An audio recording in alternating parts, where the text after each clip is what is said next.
Hello, wonderful. This is Sarah, and we are going to talk about indecision is a decision. And I am running out of shirts. So if you've been following my shirt journey, I'm running out very quickly. I had plenty, but indecision is a decision is a huge concept, both that I want to make more publicly known, and a huge concept in my book, Problem Solved: Simple Habits for Complex Decisions. So let's chat indecision, okay? Um, it's really interesting that, well, first of all, we probably did not learn a system for making decisions from our parents, right? In that generation, it was like, hey, you do what your parents say, that's what you're supposed to do, and that's how you make a decision, is what your parents think you should do. Okay. Super normal culturally, not saying anything bad about anyone's parents, but just that's kind of the way it was, right? And then this weird thing came along called the internet, right? And people started being able to ask Google questions instead of authority figures or librarians or encyclopedias or whatever, right? And I tell the story of my parents. They had this chow puppy named Bear, and Bear was really cute. It was a black chow puppy. Oh my gosh, Bear was so cute. But Bear was a biter, and Bear bit everyone. Bear bit the children, Bear bit the neighbors, Bear bit the family, right? And Bear even bit himself. That Chow's had that huge fluffy tail, and when Bear was eating, he would like a like while he was eating and like growl at his own tail. Like this was like in really like a super normal occurrence. Bear did not last at our house that long because he was literally biting children. It was anyway. But talking about mom as an adult, I was like, what happened with Bear? Like that just seems like maybe that was a bad family dog choice. And it was like, yeah. And she goes, yeah, Sarah, we didn't have the internet to Google best family pets, right? And when you think how like the information age is like such a baby, right? The fact that we're able to connect, it's very normal for me to connect with people in other countries every single day. Every single day. That wasn't normal for my parents. That wasn't definitely wasn't normal for the generation before my parents, right? But we live in the information age now. We have information at our fingertips. And we take in a lot more information, and we're stuck in sensory overload, and we have a lot more information to make decisions from. And statistically, they did this weird study about jams, and I can't remember which college it was, but they did a study about jams, and it was like a farmer's market. And if they had 5 jams, I think they sold, we'll say $200 at the farmer's market. And they thought, okay, we'll have 36 jams, and then we'll sell $1,000 each day at the farmer's market, because people have all these choices to make a decision. And when people have all these choices to make a decision, they'll be happier. Can you guess what happened? When people had 36 jam choices to make a decision from, they weren't nearly as happy and didn't spend as much money in this farmer's market as when there was only 5 jam choices, because they went into decision-making fatigue, choice overload, information overload, right? So they just like, okay, I don't want to make a decision. I'll just not buying jam. And it's a silly story when it's jam, unless you're the jam maker, but it's showing up in our lives all the time. And we think about putting off a decision and telling ourselves, okay, I need a little more information. I need a little more information. I need a little more information. I'll tell you a story this week with the audiobook, right? So the audiobook, it was all loaded. Everything was set up. Everything was great. And then I got a message from someone, and they said, hey, there's chapter 7's in there twice. It's like chapter 6 and chapter 7. And I was like, oh my word, you have got to be kidding me, right? This is taken care of like weeks ago. Like, what happened? So if you got the Audible and you got that one little thing, I will fix it for you. Just let me know. It's fixed with Audible right now, but I'm not sure at what point people downloaded what. Anyway, I'll fix it for you. My apologies. But I was incredibly frustrated, and I was like, oh my word, okay, I'm going to redo these chapters and re-upload it and all this kind of stuff, and couldn't figure out how to do it. The person of all the things. The person who was in charge of doing this that I'd hired was having some like storm in their area. And so they kept like having blackouts and losing electricity. So they would like message me every 2 hours. Okay, I'm trying to fix it. I'm losing electricity. And I was like, oh my word. Like my stress level was like, whoa, okay. And using my own process, right? I think I waited 24 hours, which is 24 hours too long. Usually I'm actually faster than that. But I really like the person, my sound engineer. He's been wonderful. He did my first book. Anyway, I was just kind of waiting on him. And I was like, I can't wait on him anymore. This has to be fixed. This has to be fixed now. And I went and hired someone else immediately. It was a very small job. It was like just like this one, I don't have the editing software for this one chapter. There was like some RSS. I don't even know what it means. But anyway, it had to be formatted just a little bit differently for Audible to accept it. Okay. And so I just hired somebody else, found them. It was taken care of in an hour. And when I operate from that place, rather than, okay, well, should I spend a couple $100 getting someone else to fix this one file, or should I not, or should I do this? And maybe, but then I've already paid this one guy, and then, it's going to be bad. Then someone's going to be mad at me because they're going to get the chapter. It's going to be chapter 7 twice, which is obviously super bad and unprofessional. Even my kids are like, Mom. And I was like, I know. Your mother is imperfect. She's an imperfect woman who tries to get it right, and then we all mess up, right? Well, I didn't mess up, but I should have checked it in a different way. So I am always personally responsible, I guess. But just that whole process of like, okay, what problem am I trying to solve? I have got to get my Audible correct. Okay. Now, spaghetti thinking is, oh my gosh, why did this happen? This was taken care of months ago. Why did they mess up? Don't they know that chapter 7 needs to go in once, not twice? Like, what in the world happened? I can't believe this is happening. This book has been so hard. This book's been so difficult. All I have is challenges. Maybe I'm not even supposed to put this out. Maybe I need to quit and change jobs and, serve ice cream so everyone's happy, right? That's what spaghetti thinking looks like. And it creates indecision. It creates just moving, but not going anywhere. Because I don't know what to do, so I'm going to wait to decide what to do is a decision. And when I got clear on what problem I was trying to solve, it's like, I need one little tiny file fix, and I can reload it up to Audible. No problem. Find someone else who's taken care of within an hour. And getting really clear on what problem you're trying to solve, rather than what should or shouldn't be happening, what other people should or shouldn't have done. I paid someone, like, it was their job to get this uploaded, and they uploaded chapter 7 twice. Okay. It wasn't good, but it was done. It was just done. I can't control the weather. They're having huge storms. They can't fix it. Right. It was just like, there were so many things out of my control, and just having to figure out, okay, what problem am I trying to solve? I want my customers, when they get the book, to have a great audio experience and the right chapters done, right? Okay, great. So how can I make this happen? What action can I take to make this happen? Not, it's unfair this is happening. Why does this always happen to me? I can't believe this is happening. I can't believe someone else didn't catch this. They should have. I paid them money to catch this, right? All those are thoughts that create indecision and prevent you from action. Okay. And so looking at indecision is a decision, which if you haven't seen my t-shirt, one of my favorites, looking at indecision is a decision. Let's say I'm the world's worst about like starting a diet on Monday, right? It's like, oh, we're not a diet. I know you're not supposed to call it that anymore. Eating healthier on Monday, we'll call it that. I think that's like politically correct right now. So when I talk about it's like, okay, when I make a decision to eat healthy on Monday, I'm really making a decision to not eat healthy on Saturday and Sunday. But our brains don't do that. We tell ourselves, oh, I'm making a decision about Monday.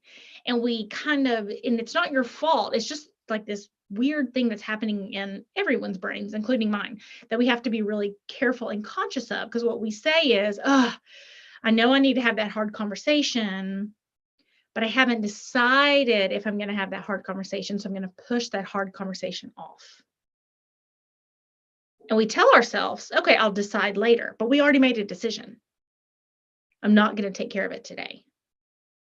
One of the best decisions I ever made was hiring a business coach years and years and years ago, and figuring out how to have an online business.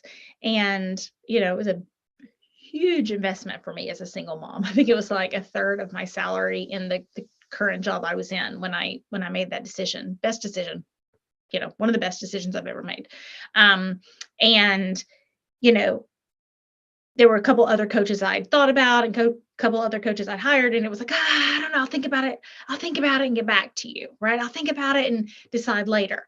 No, what I was saying is, no, not you, which was okay. I'm glad I landed with the person I landed with, but it's like, okay, not you. But there's so many people who their life is a series of indecision. I'll start the business later. I'll write the book later. I'll have the hard conversation later. I'll leave the relationship later. I'll start the relationship later. I'll start a business later. I'll hire a coach later. I'll save for retirement later, whatever it is. And they tell themselves that they are deciding later, but they are deciding now. Just like if you say you're going to eat healthy on Monday, which you're hiding from your brain. And again, I'm not blaming you. It's like, does anyone else realize this is happening?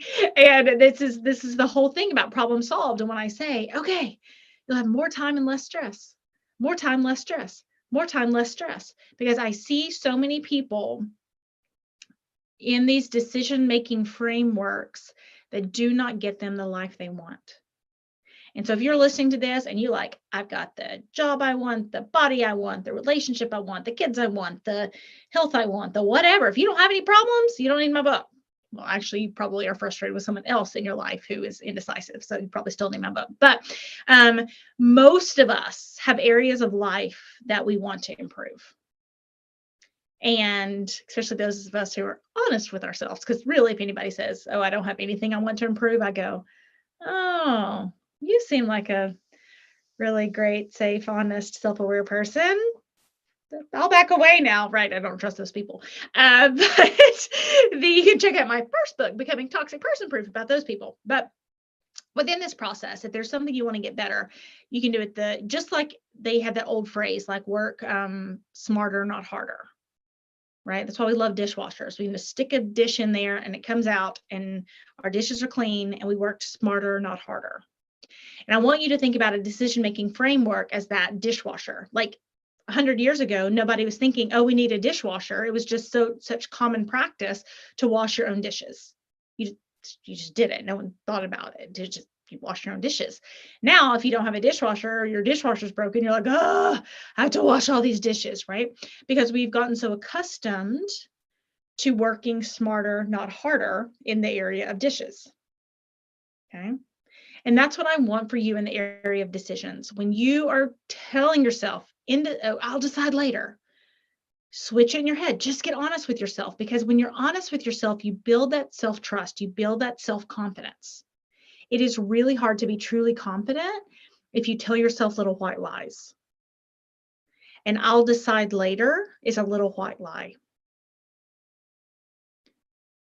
Just telling yourself, I'm making this decision to keep doing what I'm doing right now. I'm making the decision not to eat healthy today. I'm making the decision not to hire a coach today. I'm making the decision not to take action today. I'm making the decision not to exercise today. I'm making the decision. Don't tell yourself, oh, I'll decide later. I'll think about it and decide later, right? Because that think about it process, we are all in information overload. And the biggest difference I see in people who are just like rising and shooting to the top, and then people who just kind of remain in the same problems over and over again, these people are information collectors, right? And when there's a problem, they're like, great, how can I analyze the problem? And I'm not talking about your engineers and coders and people who build bridges. And thank God those people exist, because you want to talk about my brain not operating in that way. Thank goodness there is someone to build the bridges. That is not me. I would have killed everyone. I am so sorry. We should all be so happy I'm not building bridges. But you know those people that I'm talking about. It's like they can't ever seem to move forward because, well, and what about this? And what about this? And what about this? And they end up problem stacking. Okay. Or they end up saying something like, well, I'll make a decision when it's not scary, when there are no consequences, when it's not going to cost me anything emotionally or financially, or it's not going to be an investment of my time, or there's no possible place of failure, or there's no possible bad outcome. Like when it's not scary at all, and everything I know I can predict the future, and someone pays for it for me, and I don't have to do anything hard, then I'll make a decision. We don't say that out loud, right? That's kind of why it's like this silly tongue in cheek. And people are like, oh my gosh, you kind of say, historically, even as a kid, I kind of said the things out loud that like no one else was really saying. It's a curse and a blessing. I'm sure as a kid, I might have been a little annoying in some areas. I'm pretty sure there was a teacher I told they were in the wrong profession and they quit the next year. I mean, they were in the wrong profession. I think I saved lots of children's happiness by this person quitting their job. But pretty bold move, right? So this is, sorry, it's a bad character trait. And a good character trait, because it is one of those things that once you see it, you can't unsee it. And we're all goldfish swimming in our own bowl, and there's beautiful ponds and beautiful lakes and wonderful places for goldfish. But if we're just used to being in our own bowl, we miss out on the beauty of nature. And if we're in our own heads and we don't get into that metacognition place of thinking about our thinking, we just go on autopilot, right? And we all have areas of our life we're in autopilot, whether it's brushing our teeth, I'm not even thinking about it, or I have the worst skincare routine in the world. Sometimes I wash my face before I go to bed. Sometimes I don't. Don't judge. I also need to floss more, right? Like there's certain things we all like need to work on, right? And in areas of strength. So don't, it's not, don't beat yourself up. Don't, it's not like that. But I'm really passionate about you being able to trust yourself and you really getting that confidence to have whatever you want. And I know when you tell yourself little white lies, like I'll think about it and decide later, it breaks your confidence within yourself. It breaks your relationship with yourself. It breaks your ability to make decisions. It breaks your ability to make great decisions. And if you take anything from this other than indecision is a decision, okay. If you take anything from this, what I want you to take from this is just tell yourself the truth. Don't say I'm going to eat healthy Monday. Say I'm going to eat unhealthy today. Then you notice, you kind of go, oh, well, I don't know if I will eat unhealthy today, because once I tell myself the truth, it seems like maybe I'm not making the right decision. I'm like, problem solved. Simple habits for complex decisions, right? That's and not to be silly. Like that's what I want. I want decision making to be easier, because the reality is when your body has a decision to make, you are not tricking your nervous system. Your nervous system is like this going, hey, there's something wrong. We need to fix it. Hey, there's something wrong. We need to think about. Hey, there's something wrong. We need to do something about it, right? And you're like, yeah, I'll think about it later. It doesn't make your nervous system stop turning, and it's anxiety and it's depression and it's fear and it's just nervousness and it's exhaustion and it's a burnout. And these are all the things I want to save you from through an easier and simple decision-making process, so you solve problems and have less problems. So I hope you loved this little ditty on indecision is a decision. And if you have not gotten it yet, check out my newest book, Problem Solved: Simple Habits for Complex Decisions. I promise it will make life easier. It's a little bit like having a headache and you don't know you've had a headache. You've had a headache for I'll pick on my husband. His neck always hurts. And somebody with sports injury. The best thing about playing the piano is I don't have sports injuries. So now that I'm getting old and there's gray hairs picked in here that I like spray so you can't see them. I've never dyed my hair, but it's coming soon. When you think about not having sports injuries, there's some people who live with sports injuries and they're aching and they're hurting, and like my husband's neck's always hurting, and it's just like, and if you get relief from that, you go, oh my gosh, I had no idea my neck was hurting that much. You maybe go to the chiropractor. It's like they crack your back or whatever. And it's like, oh my gosh, I had no idea my neck was really hurting that much, because you just got used to your neck hurting, or you got used to that sports injury. And then finally, when you have surgery, or you find the right doctor, or find some whatever, then it's like, oh my gosh, how was I living that way? How was I possibly living in that much pain and suffering through it? And that's what I want this book to be for you. It's that ibuprofen or the surgery or whatever it is that you go, oh my gosh, this is so much easier. This is so much better. This is so much simpler. How was I living before this? Right. And so I want that the book, Problem Solved: Simple Habits for Complex Decision, to be your guide to more time, less stress. You can beat burnout and have more time for what matters most, whether it's spending time with your kids, building a business, taking a nap, doing yoga, serving your community, whatever it is that is most important to you. I want you to be able to think about those things rather than losing your life in indecision or trying to solve problems that aren't even the right problem to solve or don't have a solution. Just having more time and more energy for the things that matter most. So thank you for joining me today, and check out Problem Solved: Simple Habits for Complex Decisions. Thanks.